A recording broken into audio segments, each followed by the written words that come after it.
नमो अरिहंताणं नमो सिद्धाणं नमो आयरीयाणं नमो वज्रायाणं नमो लोय सव्यसाहूनं हे ससुरासुरमणुसिन् वन्दितं धोदघायिकं ममलं प्रणमामि वड्डमाणं तित्थं धम्मस्य कतारम। चलिए बताइए, वर्धमान स्वामी कितने कर्मों से रहित हैं? बच्चे बताएंगे। वर्धमान स्वामी कितने कर्मों से रहित हैं? 8 कर्मों से है। हमने जो मंगलाचरण किया उसमें हमने क्या कहा? एस सुरासुर मनुसिंद वंदिदम धोध घाई कम मलम, जिन्होंने 4 घातीय कर्मों को धो डाला है, ऐसे वर्धमान स्वामी को। यानी जब वो अनंत दशा में यहाँ विराजमान थे, जिनकी दिव्य ध्वनि खिड़ती थी, हम उस दशा को याद कर रहे हैं। ये बात ठीक है कि आज वो वर्धमान स्वामी मुक्त होकर सिद्ध बन चुके हैं, तो आज तो उनके 8 कर्मों का अभाव है। लेकिन हम इस मंगलाचरण में हम उन वर्धमान स्वामी को याद कर रहे हैं कि जो समो शरण में विराजमान होकर माने उपदेश देते हैं, क्योंकि अपना प्रयोजन उससे सदता है। हाँ घाई, हाँ घाई घाई माने घाती, कम मलम, जिन्होंने घातिया कर्म रूपी मल को धो डाला है। देखो जैसे वो अलग अलग कवि है ना, किसी को राम की कैसी मूर्ति पसंद आती है कि हमें तो वही वाला रूप चाहिए जिसमें उन्होंने धनुष बाण लिया हो। किसी को माने वो उनको अवतार मानते हैं ना कि हमें तो सिर्फ वही आता है जिसमें कि वो चक्र लिया हो, शंख लिया हो, नाग शैया पे लेटे हो, हमें तो वो रूप पसंद है। तो हम नमो अरियंताणम कहते हैं पहले, नमो सिद्धाणम नहीं कहते पहले। क्यों? क्योंकि हम स्वार्थी हैं, सब अपना अपना स्वार्थ देखते हैं। क्योंकि हमें सिद्ध भगवान से उपदेश नहीं मिलता और वो हमारे साक्षात सामने विराजमान भी नहीं, देह रहित हो गए तो चले गए मुक्ति में। लेकिन हमारा प्रयोजन तो जो साक्षात समो शरण में विराजमान परमात्मा है, उनसे हमारा प्रयोजन सिद्ध होता है। तो इसलिए नमोकार मंत्र में पहले नमो अरिहंताणम कहकर अरिहंत परमेष्ठी को याद किया। तो अब यहाँ सुखाधिकार समाप्त हुआ और शुभ परिणाम अधिकार प्रारंभ हुआ। अच्छा, मेरे से कल किसने पूछा था कि कल जो हमने गाथा की टीका ली थी ना, तो वहाँ 67 नंबर 68 कल ली थी, 68 नंबर गाथा है। अच्छा मैंने हाँ वही वाली देखो, 68 नंबर गाथा देखो, पेज नंबर 117। ग्रंथ ले लो बेटा, ले लो, इसको खोलो। इसमें कहा था, जिस प्रकार आकाश में सूर्य स्वयमेव किस किस रूप से उष्ण, तेज और देव है, माने उसे किसी ने बनाया नहीं, उसे किसी ने गर्म नहीं किया, उसे किसी ने प्रकाशित नहीं किया, स्वयं से प्रकाशित है और स्वयं से ही देव है, ज्योतिषी देव है ना। उसी प्रकार जो सिद्ध भगवान हैं वो स्वयं से ही ज्ञान, सुख और देव है। तो इसमें जो टीका में लाइन आई थी वो एक बार फिर पढ़ दूं, मेरे से पूछा था कल किसी ने। हाँ यही थी ना, पेज नंबर 118।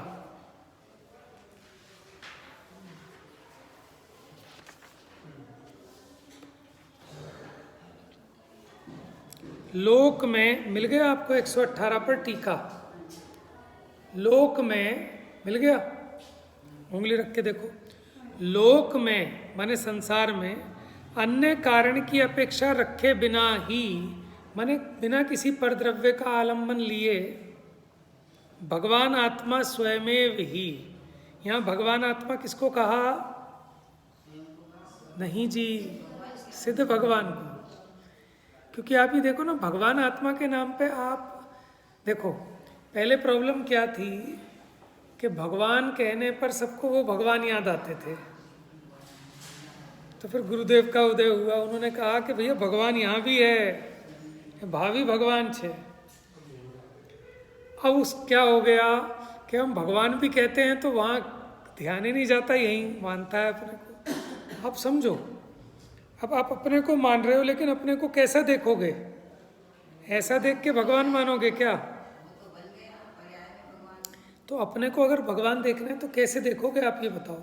जब तक आपके ज्ञान में वो प्रकट भगवान नहीं होंगे तो आप अपने को भी कैसे शक्ति रूप भगवान देखोगे? नहीं आई बात समझ में?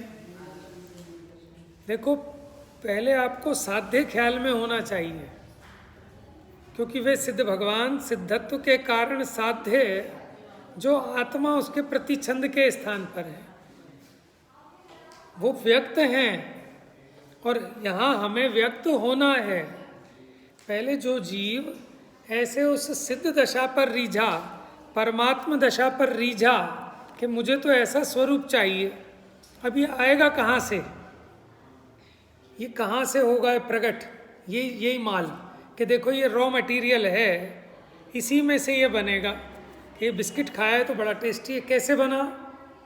कि इस आटे से बना है। ओहो, तो फिर अब हम क्या करें कि तुम्हारे पास आटा है?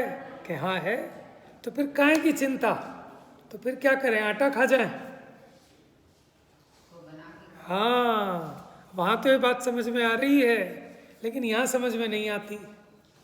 क्या कहना है कि ये बात सच्ची है कि वो बिस्किट को देखकर हमारे मन में भी ये लगा कि हम क्या ऐसे ही रह जाएंगे, हमें बिस्किट नहीं मिल पाएगा। कि भैया क्यों नहीं मिल पाएगा, ये बिस्किट आटे का है और आटा तुम्हारे घर पे है। तो समझ गए कि हाँ समझ गए। क्या कि जो बिस्किट है वो कार्य बिस्किट है और वो जो आटा है वो कारण बिस्किट है। समझ में? ऐसे ही जो अनंत सिद्ध हैं वो कार्य परमात्मा है, और ये जो अभी संसार में स्थित आत्मा है ये कारण आत्मा है, कारण परमात्मा है। तो कार्य परमात्मा, ये कारण परमात्मा। वो बिस्किट तैयार माल और आटा उसका रॉ मटेरियल। ठीक है। अब जो हमने कहा तुम निश्चिंत हो जाओ, तुम्हारे पास आटा है ना, तो फिर क्यों परेशान होते हो? तुम तो बिस्कुट से माला माल हो, क्योंकि आटे से ही तो बिस्किट बना है। तो अब ये बात को पूरा ना समझकर अब इसने समझा दो तरह के बिस्किट होते हैं, एक तो ये वाले बिस्किट और एक ये वाले बिस्किट। बात समझ में आ रही? एक वो भी है दो तरह के भगवान, किन्होंने लिखा है, एक ऐसी कविता है, दो तरह के भगवान। एक तो वो भगवान जो सिद्ध शिला पर विराजमान है और एक ये भगवान। समझ में? लेकिन अब मैं दूसरी बात कहने वाला हूँ, थोड़ी सी अलग हटके बात दूसरे प्रश्न से। आपको इस तरह भी समझना। आप मुझे बताओ कि बिस्किट दो तरह के हैं, एक तो वो तैयार बिस्किट और एक ये जो आटे में छिपा हुआ बिस्किट है। क्या ऐसे दो तरह के बिस्किट हैं? बिस्किट तो एक ही तरह का होता है, लेकिन इसको क्यों कहा बिस्किट? क्योंकि इसमें बिस्किट रूप होने की शक्ति है, योग्यता है। अगर आपको ये नहीं पता तो आप भूखे मरोगे, और अगर आपने इस आटे को ही बिस्किट मान लिया तो भी भूखों मरोगे। आटा तो खाया जाएगा नहीं ऐसे कि खाया जाएगा। समझ में आया? तो हमें क्यों समझाना पड़ा? कह रहे तू जिसको ढूंढ रहा बाहर वो मालिक तेरे भीतर है। कि तू दूसरों से क्यों रोटियां मांगता फिर रहा है? जब तेरे घर में खूब आटा है तो तू खूब अपनी रोटी बना और खा। बात समझ में आ रही है?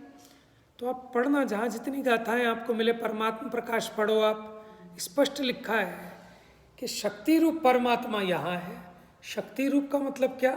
जैसे शक्ति रूप बिस्किट उसमें है आटे में, अब उसको व्यक्त करना है, लेकिन कौन व्यक्त कर सकता है? जिसको ये निर्णय हो कि इस आटे में बिस्किट रूप होने की शक्ति है। इस संसारी आत्मा में सिद्धात्मा रूप होने की शक्ति है। इस शक्ति की खबर ना हो तो ये कभी भी प्रोसेस नहीं करेगा, इसको पुरुषार्थ ही नहीं जगेगा।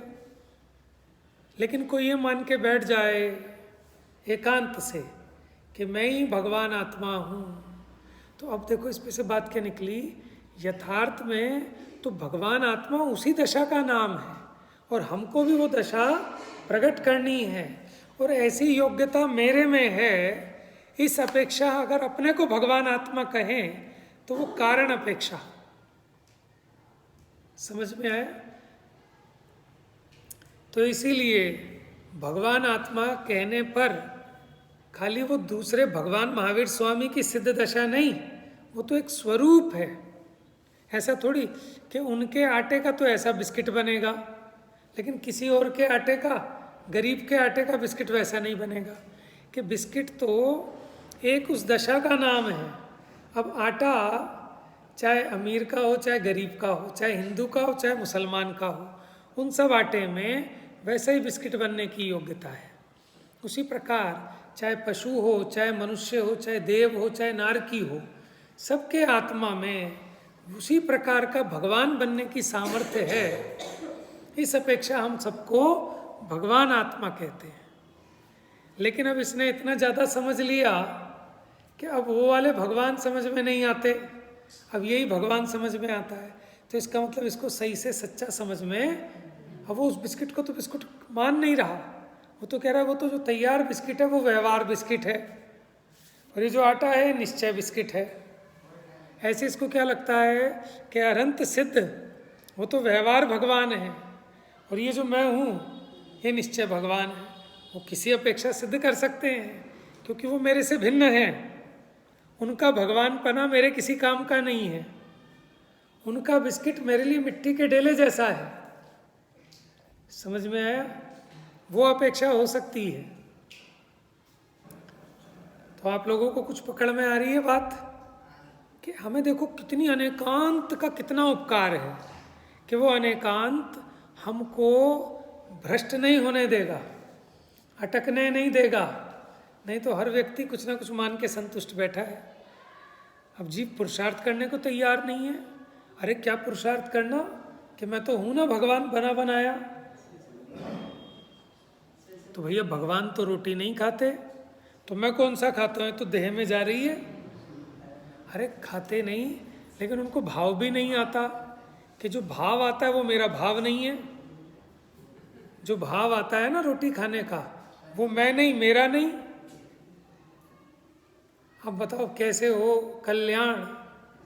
तो डॉक्टर भी हाथ जोड़ लेगा। भैया एक पेशेंट आया, उससे पूछा हाँ भाई कैसे आए हो? कि वैसे ही आ गए। कि कोई बीमारी है? हमें कहाँ को बीमारी होगी, बीमारी तुम्हें होगी। अब बताओ उसका इलाज कब हो जाएगा? कि मैं तो सदा स्वस्थ हूँ, मेरा स्वभाव ही स्वस्थ रहने का है। तो मालिक आप क्यों परेशान कर रहे हो, आप जाओ घर।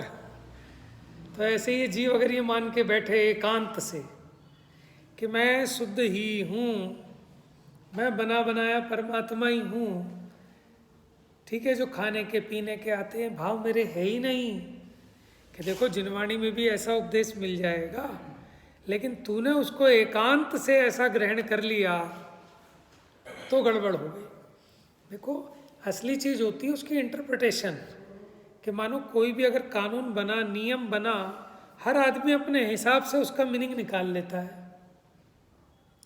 तो आपको अपने हिसाब से मीनिंग नहीं निकालना, तो आपको देखना पड़ेगा कि ये कानून क्यों लाया गया, इसका क्या कारण था कि ये कानून पास किया। तो उसकी हिस्ट्री भी देखनी पड़ेगी, उसका रेफरेंस भी देखना पड़ेगा, तब आपको उसका सही अर्थ समझ में आएगा कि इस कानून का सही अर्थ क्या है। और आप ऐसी खाली पीली उसका अर्थ करोगे अपने हिसाब से, तो जितने लोग हैं अपने अपने हिसाब से अर्थ निकाल लेते हैं।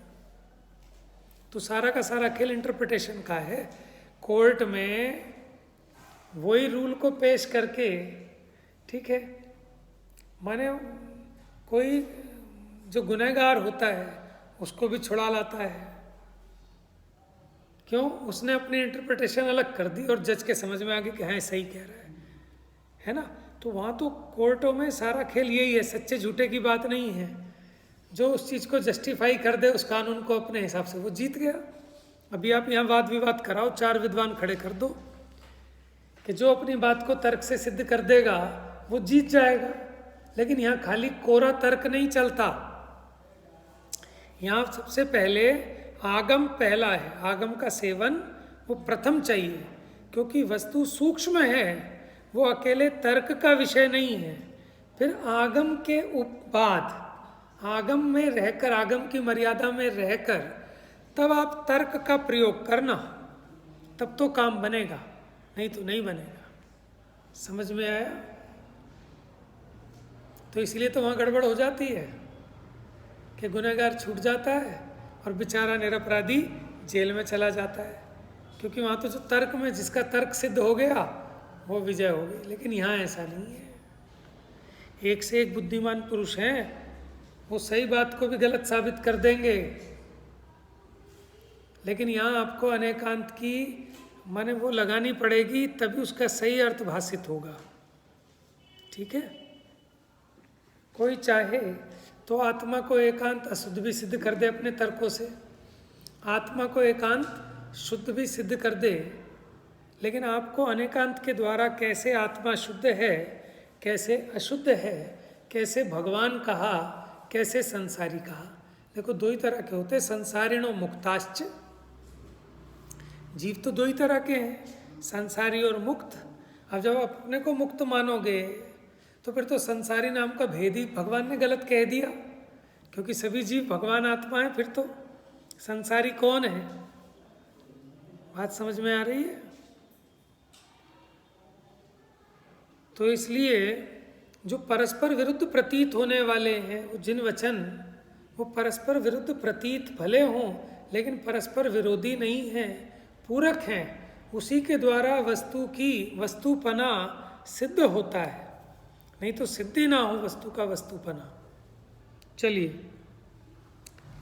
तो ये बात यहाँ से निकल गई कि भगवान आत्मा का मतलब क्या है कि सिद्ध भगवान। देखो हम जब अपने को देखते हैं ना, हम भी अपने को ऐसे देखते हैं कि मेरा स्वरूप ऐसा है। जैसे सोना है ना, किट्ट कालीमा सहित निकलता है, वो आपको दिखने में ऐसा लगेगा जैसे कि कोयला है। लेकिन अब उसको पहले उस पे से कूट काट के उस पे से मोटा जो गर्दा है वो हटेगा, फिर उसको उसमें आग में खूब अच्छे टेम्परेचर पर जलाया जाता है, तो कुछ जल जल के जैसा जैसा मैल है, देखो कभी वो अग्नि लाल रंग की होएगी, कभी काले रंग की, कभी नीले रंग की, कभी हरे रंग की। तो उसमें तांबा भी है, ठीक है, उसमें चांदी भी है, उसमें मिट्टी भी है। तो अलग अलग मैल का जलने का अलग अलग रंग होगा। जब अंत में वो प्योर सोना बच जाएगा तब उसके जलने का रंग एक ही होगा, शायद पीला ही होगा। बात समझ में आ रही है? तो उसी प्रकार ये जो जीव है अभी क्या है कि विकार सहित है, लेकिन जैसे उसको जलाकर पकाकर शुद्ध किया गया, उसी प्रकार ये जीव अभी अशुद्ध है। इसी को शुद्ध करने पर मेरी ऐसी दशा प्रकट होगी। होहु मेरी ऐसी दशा जैसी तुम धारी है। तो खाली कहने से तो नहीं होगी, ये भी तो भरोसा होना चाहिए ना कि हो सकती है। जैसे कोई बच्चा 12वीं पास करने के बाद उसने निर्णय किया क्या कि मैं डॉक्टर बनूंगा,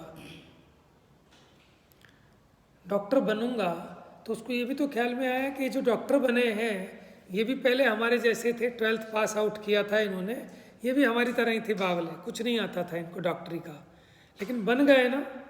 भूतकाल प्रभु आपका वह मेरा वर्तमान, वर्तमान जो आपका पूरा मोक्ष मार्ग आ गया इसमें। बात समझ में आ रही है?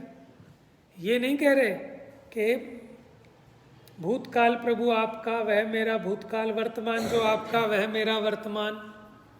समझ में क्या कह रहे हैं? वर्तमान जो आपका वह भविष्य मम जान, हाँ वो स्वरूप है। जैसे सोना जो शुद्ध हुआ 16 ताव लगने के बाद, तो वो वास्तव में सोने का पूर्ण स्वरूप प्रकट हो गया। लेकिन कहाँ से हुआ? कहीं बाहर से तो नहीं आया ना, इसलिए कहते हैं कि उसी में है। ऐसी जो मेरी शुद्ध दशा प्रकट होगी, सिद्ध दशा प्रकट होगी, कहीं बाहर से तो नहीं आएगी ना, मैं ही उस दशा रूप। जैसे मान लो थोड़ी देर पहले मैं क्रोधी था, अभी मैं शांत हो गया, तो ये शांत भाव कहाँ से आया? कहीं बाहर से तो नहीं आया ना, मैं ही तो क्रोध अवस्था का त्याग करके शांत दशा रूप हुआ। ठीक है, माने जैसे कोई गुस्से करने वाला व्यक्ति हो और उसको पक्का ये निर्णय हो कि मैं तो क्रोधी हूँ, मैं कभी शांत हो ही नहीं सकता। जो शांत होते हैं वो तो अलग ही टाइप के होते हैं, आसमान से टपकते हैं, तो वो कभी शांत हो नहीं सकता। और जिसको ये समझ में आए कि ये भी पहले क्रोधी था, लेकिन इसने इस प्रकार उपदेश सुना, इसने इस प्रकार का ये फार्मूला अपनाया और अब इसने कषाय करनी छोड़ दी, तो अब ये भी पुरुषार्थ करेगा कि भाई वो फार्मूला क्या है, मैं भी सीखूं और मैं भी उसके आधार से शांतता को प्राप्त हो सकता हूँ। ठीक है, देखो हम लोगों को अब इतना समय इसमें गंवाने का नहीं है कि अभी बेसिक कंसेप्ट ही क्लियर ना हो, ये तो बहुत मोटी बात है। ठीक है, ऐसी गड़बड़ किसी को नहीं होनी चाहिए कि अपने कोई साक्षात भगवान मान के बैठे होंगी भी नहीं। लेकिन फिर भी क्या है कि हम जब कोई बात सुनते हैं तो उसके सही संदर्भ को ग्रहण ना करके ऐसा लगने लगता है कि नहीं, हम ही असली भगवान आत्मा तो हम ही हैं, कि हाँ हैं तो हम द्रव्य दृष्टि से। और द्रव्य किसे कहते हैं? द्रव्य किसे कहते हैं? शुद्धाशुद्ध पर्यायों के समुदाय को। और दूसरा कि जो तीनों कालों में गुण पर्याय रूप परिणमित हो, उसको द्रव्य कहते हैं। और द्रव्य कहकर हमने उसके भूतकाल से भविष्य काल तक जितने पर्यायों का समुदाय है उसका अभेद ग्रहण कर लिया। समझ में आया? तो द्रव्य दृष्टि से देखें तो अभी ये आत्मा शुद्ध है। क्या कहा? द्रव्य दृष्टि से देखें तो ये आत्मा शुद्ध है। कि कैसे कहते हो? कि इसी आत्मा में ऐसी योग्यता है कि ये कुछ काल बीतने के बाद ये शुद्ध रूप हो जाएगा। होगा तो यही ना, यही द्रव्य उस शुद्ध पर्याय रूप परिणमित होगा। इसलिए इस द्रव्य को वर्तमान में भी उस अपेक्षा से शुद्ध कहते हैं। तो ये शुद्ध न्याय का कथन है, द्रव्यार्थिक न्याय का कथन है।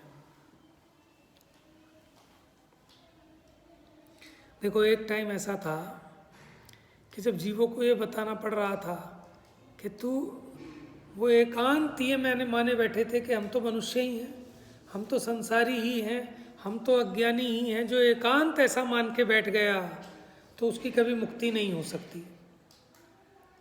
ठीक है, जैसे वो कह रहे थे ना कि कोई एक रोग निकालने के लिए एक दवाई दी, अब वो रोग तो निकला लेकिन दूसरा रोग आ गया। समझ में है? तो ऐसी गड़बड़ नहीं होनी चाहिए। जैसे हम इधर लुढ़क रहे थे, अब इधर लुढ़क रहे थे, आपने इधर धक्का मारा, सही हो जाए, हम उधर लुढ़क गए, फायदा क्या हुआ? तो एक एकांत को दूर करने के लिए कोई दूसरा मिथ्या एकांत मत घुसा लेना। ठीक है, चलिए, तो ये बात आ गई भगवान आत्मा पर से। तो भगवान आत्मा कितने? एक या दो? एक। भगवान का स्वरूप तो वही होगा कि जो 8 कर्मों से रहित हैं, शुद्ध हैं, अशरीरी हैं, अशरीरी सिद्ध भगवान। समझ में आया? तो भगवान तो उसी का नाम है। और मैं 8 कर्मों से रहित कैसे हूँ? क्योंकि ये 8 कर्म मेरा स्वभाव नहीं है, मेरा स्वरूप नहीं है, इसलिए मैं इनसे भिन्न, स्वभाव अपेक्षा तो भिन्न हूँ और पर्याय में भी भिन्न हो सकता हूँ। ऐसा जिसको ख्याल में आएगा वो ही भिन्न होएगा। जिसको ये ख्याल में नहीं आएगा, ऐसा नहीं कि कोई गॉड गिफ्टेड हो जाएगा अपने आप। चलिए, तो अन्य कारणों की अपेक्षा रखे बिना ही भगवान आत्मा स्वयमेव ही। अब यहाँ भगवान आत्मा कहकर अपनी बात नहीं, सिद्ध भगवान की है। स्व पर को प्रकाशित करने में समर्थ निर्वितत, वितत माने विपरीत, निर्वितत माने अविपरीत, सच्ची, निर्दोष, अनंत शक्ति युक्त, अनंत शक्ति युक्त, सहज संवेदन के साथ, अनंत शक्ति सहित सहज संवेदन, संवेदन मैंने होता है अनुभवन, और सहज क्या होता है? जो स्वाभाविक हो, जिसके लिए अलग से कोई विकल्प ना करना पड़े, उसको कहते हैं सहज संवेदन। उसके साथ तादात्म्य, मैंने कैसा स्वरूप है आत्मा का? ज्ञान का स्वरूप बता रहे हैं सिद्ध परमात्मा का, कि वो स्व पर सबको एक साथ एक समय में जानते हैं, और फिर भी सहज रूप से अपने निर्विकल्प स्व संवेदन को भोगते हैं। उसके साथ तादात्म्य है, तन्मय है, उसमयी है, वो है ना, सकल गे ज्ञायक तदपि निजानंद रसली। तो ऐसा होने से भगवान आत्मा स्वयमेव ही ज्ञान है, माने वो सिद्ध भगवान, उनका ज्ञान किसी और से नहीं आया, वो स्वयमेव से ज्ञान रूप है। दूसरा विशेषण, आत्म तृप्ति से उत्पन्न होने वाली जो पर निवृत्ति है, कि अपने में तृप्ति होगी तभी तो पर से विरक्ति होगी। जिसको अपने में तृप्ति नहीं है, माने आपके पास एक कार है लेकिन आप उस कार से संतुष्ट नहीं हैं, तो आप जिस कार को देखेंगे आपकी निगाह ऐसे जाएगी। आपने जो कपड़ा पहना है, आप अगर उस कपड़े में तृप्त नहीं हैं तो आपकी निगाह गारंटी से दूसरों के वस्त्र पर जाएगी। और अगर आप अपने सामग्री में संतुष्ट हैं तो आपको बाहर कहीं देखने का भाव नहीं आएगा। जिसकी थाली में बढ़िया पकवान रखे हैं, अब वो अपना टिफिन खोलता है और कहीं नहीं देखता, उसमें तन्मय होकर उसी में मस्त हो जाता है, तो पर से विरक्त हो जाता है। अब जिसने अपना टिफिन खोला, अब उसमें निकली घिया की सब्जी, वो भी कड़वी, तो अब वो क्या करेगा? अब वो खोल तो लेगा, इधर देखेगा उधर देखेगा। तो जिसको अपने में तृप्ति नहीं है वही पर में आसक्त होता है। समझ में है? तो जिन्हें विषयों की चाह है, इसका मतलब वो अपने में तृप्त नहीं है, इसीलिए वो 5 इंद्रिय के विषयों में देख रहे हैं। और जो अपने में ही जम गए, जिन्हें बाहर आंख उठा के देखने की भी फुर्सत नहीं है, इसका मतलब वो अपने में तृप्त हैं, इसलिए वो पर से निवृत्त हैं। निवृत्त माने छूटे हुए हैं, हटे हुए हैं। नहीं, नहीं आएगा। मैं और भी किसी और ग्रंथों में भी देख लूँगा, जैसे आचार्य की टीका में भी देख लेंगे। क्योंकि निवृत्ति, देखो यहाँ लिखा ना, आत्म तृप्ति से होने वाली जो सही लिखा है मेरे में, तो परिनिवृत्ति है। आप देखो इसमें आपके में जो लिखा है, हाँ,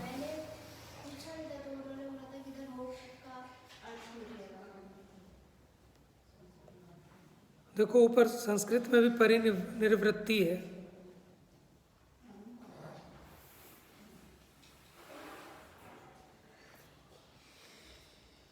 देखो 2 बातें तो कल आपको बता दी थी कि निवृत्ति का मतलब होता है हटना, और निर्वृत्य का मतलब होता है उत्पन्न होना, रचना होना।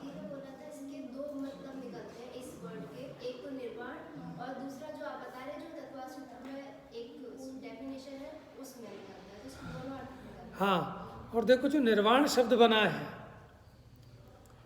जो निर्वाण शब्द बना है वो भी निवृत्ति से बना है। लेकिन नियम सार की एक गाथा मैं देख के बताऊंगा, वहाँ पे भी आया निर्वृत्ति है कि निवृत्ति है, देख के बताऊंगा। क्योंकि निर्वाण में भी वाक्य ऊपर री आ रही है। अब निर्वाण में वाक्य नीचे तो आ ही नहीं सकती। हाँ ठीक है, लेकिन ये 2 नए शब्द थे, हम कभी पहले अंतर नहीं कर पाते थे इनमें, सोचते थे गलत छप गया होगा, वो ऐसे ही होगा। लेकिन ये 2 शब्द हैं, अभी इतना तो समझ में आया ना, निवृत्ति और निर्वृत्ति। निर्वृत्ति का मतलब उत्पन्न होना, रचना होना, ठीक है। और निवृत्ति का मतलब त्याग होना, हटना, छूटना। और ये बात सच्ची है कि एक परिनिर्वाण शब्द है। जैसे अम्बेडकर जयंती मनाते, वो कहते हैं आज के दिन उनका परिनिर्वाण हुआ, आज के दिन बुद्ध का परिनिर्वाण हुआ। तो वो परिनिवृत्ति से बना है कि निर्वृत्ति से बना है, ये नियम सार में देखेंगे। नहीं तो अगर फोकस करें तो दोनों और बैठे, हाँ अगर हम करें तो हाँ उसको भी सोच सकते हैं, उसको भी। हाँ हाँ हाँ। तो इसके लिए कभी वीर सागर जी आएंगे तो ध्यान रखना, उनसे जरूर पूछ लेना। नहीं मतलब अगर हम इसको अगर वैसे डेफिनेशन है ना, तो अपने एंगल से हम कुछ भी कर सकते हैं। देखो उसके अर्थ देखो ऐसे तो निकल सकते हैं, अगर आप उसका दोनों अर्थों में देखो। अगर हम लेते हैं परिनिवृत्ति, यानी चारों तरफ से छूट गए, ठीक है, एक अर्थ तो ये हो गया। और अगर आप इसका अर्थ लो परिनिर्वृत्ति, तो यानी चारों तरफ से अपने स्वभाव रूप से उत्पन्न हुए, अपने स्वभाव की रचना कर ली उन्होंने, स्वरूप को प्राप्त कर लिया। आत्म तृप्ति से निवृत्ति भी और सब पा लिया। तो दोनों अर्थ हो गए, छूटने के अर्थ में और पाने के अर्थ में। हाँ, तो छूट गए इसलिए निवृत्त हैं, लेकिन उन्होंने अपने अनंत सुख को पा लिया इसलिए निर्वृत्त भी हैं। ये अच्छी बात कह दी आपने, ठीक है। देखो क्या गजब है अनेकांत, एक शब्द में से भी अस्ति और नास्ति दोनों अर्थ निकलते हैं। जैसे वैराग्य शब्द है ना, उसका अपोजिट संवेग भी है। जैसे निर्वेग, संवेग। वैराग्य का मतलब क्या होता है? शांत, यानी धीमा पड़ जाना, हट जाना, एकदम भुजा सा हो जाना, उसका नाम विरक्त होना है, वैराग्य है। तो किसी चीज से तो बुझे हैं, संसार के लिए बुझ गए, लेकिन अपने स्वरूप के लिए अत्यंत जागृत हो गए। तो कहीं से माने जो कहते हैं, जो सो रहा व्यवहार में वह जागता निज कार्य में, और जो जागता व्यवहार में, श्रीमद जी कहते थे मेरे दो बगीचे हैं, कि एक शरीर का बगीचा है, एक आत्मा का।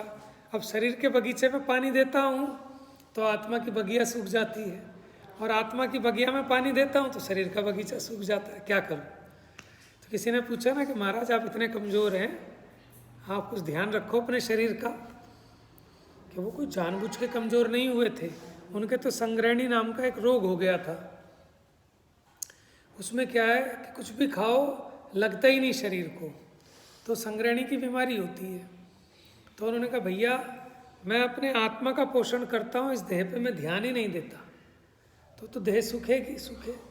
क्योंकि मेरे को समझ में आ गया कि ये जो आत्मा है यही मेरा बाग है, उसी में रमण करने लायक है। तो आत्म तृप्ति से उत्पन्न होने वाली जो परिनिवृत्ति है, और संस्कृत टीका में परिनिर्वृत्ति भी लिखा है, उसमें प्रवर्तमान अनाकुलता में सुस्थितता के कारण सुख है। देखो निराकुल स्वरूप में स्थित हैं, अनाकुलित हैं, इसलिए सुखी हैं। अब उनको अनाकुल किसी और ने किया है कि वो अपने स्वरूप में तृप्त हैं, इसलिए निराकुल हैं, तो अपने से ही सुखी हैं। दूसरा विशेषण, संसारी को सुखी कैसे कहोगे? चलो हम अपने को भगवान मान भी लें, तो भगवान तो वो होते हैं जो सुखी हों, तो फिर आपको अपने को सुखी भी मानना पड़ेगा। तो भगवान तो मान लेता है जीव, लेकिन सुखी मानने में फिर सोचना पड़ता है थोड़ा, कि भगवान तो होते ही वो हैं कि जो अनंत सुखी हों, सर्वज्ञ भी नहीं है। ये भी बड़ा इंपॉर्टेंट पॉइंट है ना? अभी 1 मिनट की बात तो याद नहीं रहती।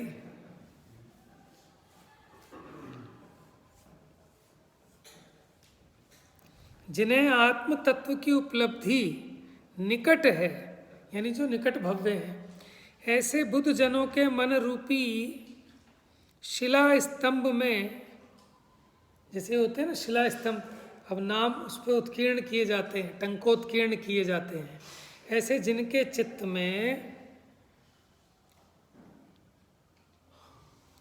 बुद्ध जनों के मन रूपी शिला स्तंभ में, जिसकी अतिशय द्युति स्तुति उत्कीर्ण है, माने उन सिद्ध भगवान की स्तुति, उनकी महिमा जो निकट भव्य जीव है उनके चित्त में उत्कीर्ण है। जैसे हनुमान जी ने सीना चीर के दिखाया था, क्या दिखा था?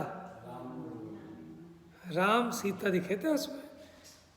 तो अब ये तो एक मुहावरा है ना, एक तरह से ये तो एक उपमा अलंकार है कि दिल आप फाड़ के देख लो मेरे कलेजे में कि आप ही हो, तो अब वो ऐसे ही दिखा दिया उन्होंने कि कलेजा फाड़ा। हमने रामायण फिल्म देखी थी एक बचपन में, तो अंत में क्या करते हैं, हनुमान जी अपना कलेजा ऐसे चीरते हैं ऐसे, और उसमें क्या दिखाई दिए?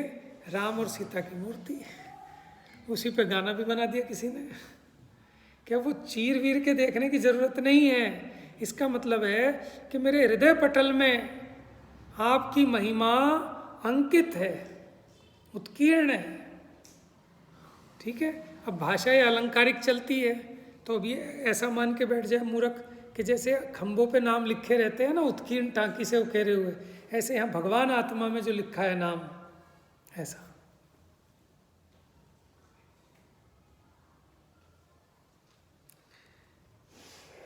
देखो लौकिक में भी जो दीवाने होते हैं वो अपनी प्रेमिका का नाम हाथ चीर के लिख लेते हैं ब्लेड से, सीने पे, हाथ पे।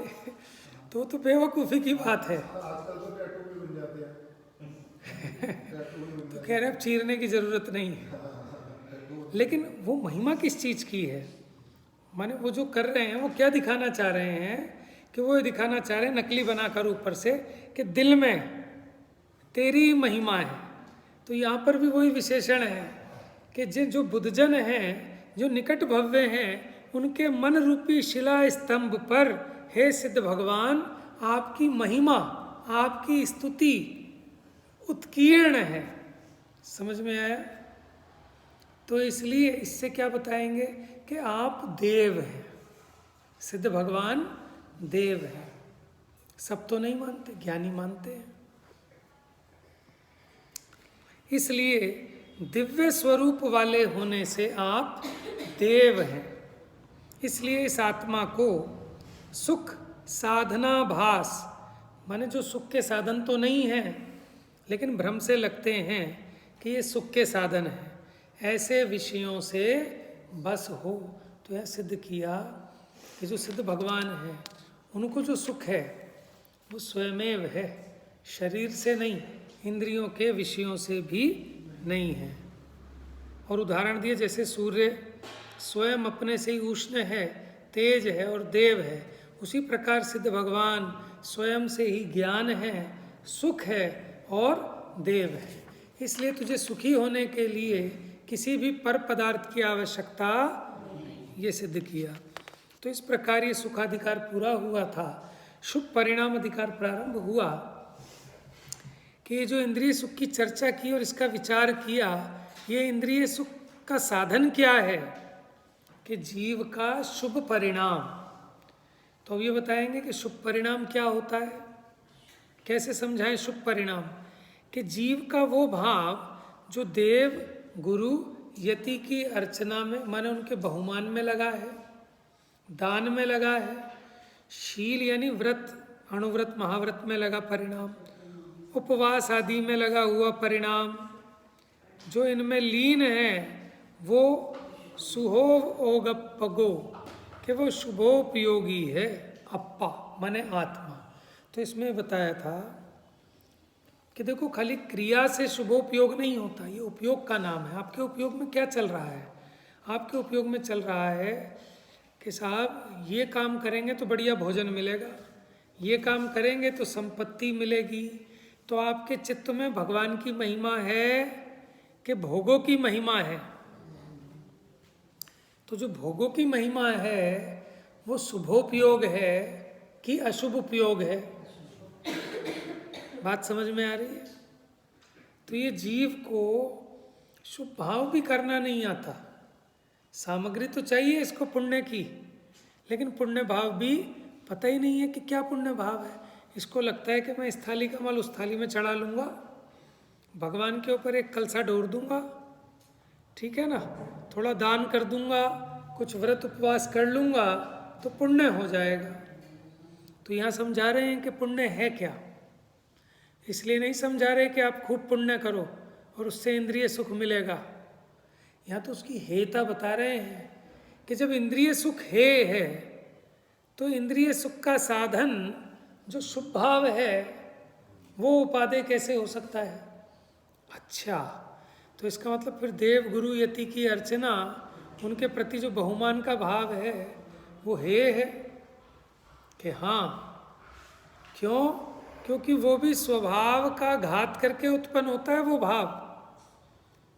सिद्ध भगवान को किसी की अर्चना का भाव नहीं आता, पूजा स्तुति का भाव नहीं आता।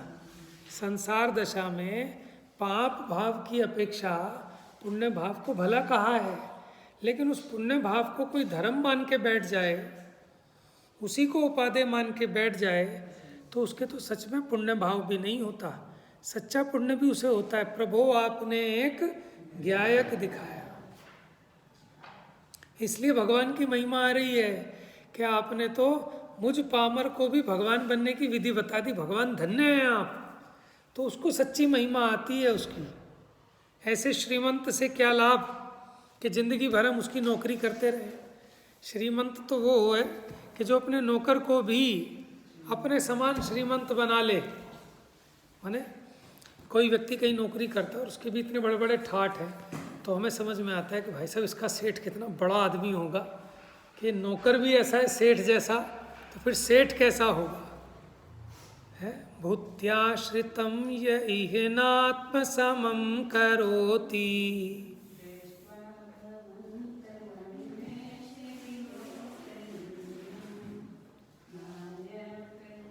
नहीं आता? पीत्वा पयः शशिकरत् द्युतिदुग्ध सिंधु। बड़ा अच्छा अर्थ है भक्तामर का, तो आपको पढ़ना चाहिए। बड़ी अलंकारिक शैली है। अर्थ समझ में आया कुछ कुछ इसका? क्या बताया हमने? नात्यद्भुतम नहीं, मैंने क्या बताया था? भूत्याश्रितम यह नात्म समम करोति, कि जो अपने आश्रित को अपने ही समान नहीं बना लेता, तो जो दृष्टवा भवंत, वो किसी और का छंद आ गया इसमें। इसके आगे की लाइन कुछ और है कि ऐसे उन श्रीमंत से क्या लाभ। उसी प्रकार हे भगवान, आप अपने आश्रित को अपने समान बना लो, तो इसमें क्या आश्चर्य है। जैसे जगत में कोई श्रीमंत सेठ उसके आश्रित जो नौकर हैं उनको भी श्रीमंत बना लेता है, तो आपके आश्रित ये जो भक्त जीव है ये भी अगर भगवान बन जाएं तो इसमें कोई आश्चर्य। नात्यद्भुतम भुवन भूषण भूतनाथ भूतैर गुणैर भुवि भवंत अभिष्टुवंत भवंति ननु तेन किम वा भूत्याश्रितम यहि नात्म समम करो। ये मैंने अंतिम लाइन बता दी थी आपको, समझ में आया? समय हो गया। जा वाणी के ज्ञान से सूझे लोकालो